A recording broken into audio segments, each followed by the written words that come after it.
Agents also raided the home of two of the suspects in Munith in Jackson County. They say this home served as a training facility for members of the militia.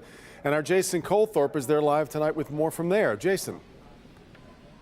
Well, Devin, yeah, and to call this a training facility would be like calling the dirt trails out here, Michigan International Speedway.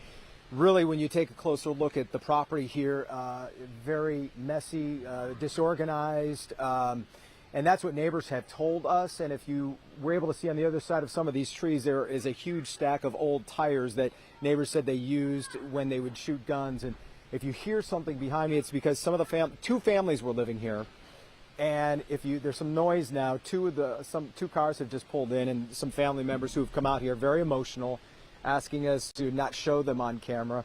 But we believe it's we have two suspects here. One's the wife and one's the daughter of one of the suspects. So clearly emotional, but calling the police on just the mess behind me is only one of the reasons called in the past. Take a listen.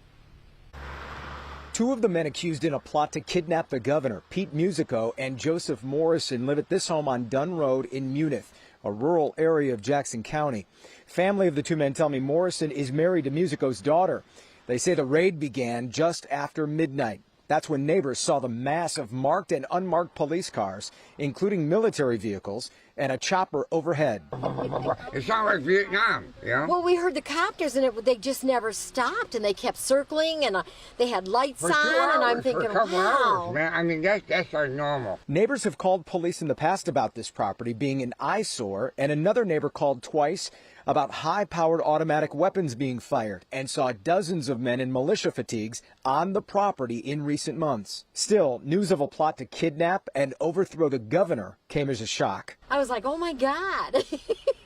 Yeah, it's crazy. These are crazy times. Musico, 42, and Morrison in his mid-20s were both arraigned this afternoon in Jackson County Court. To me, violence of any kind is not acceptable in society.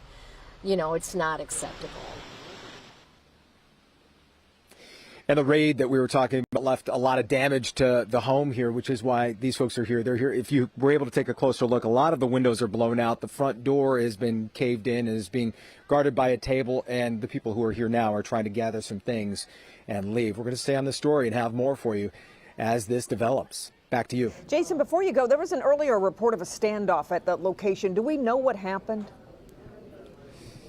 We're waiting to confirm that with police, but we did talk to somebody who's on a work crew the next property over, and he heard gunshots in the area of 10, 11 o'clock this morning. He said it was already after kind of the initial situation went down, so we're waiting to confirm if that was related to taking these two men into custody here.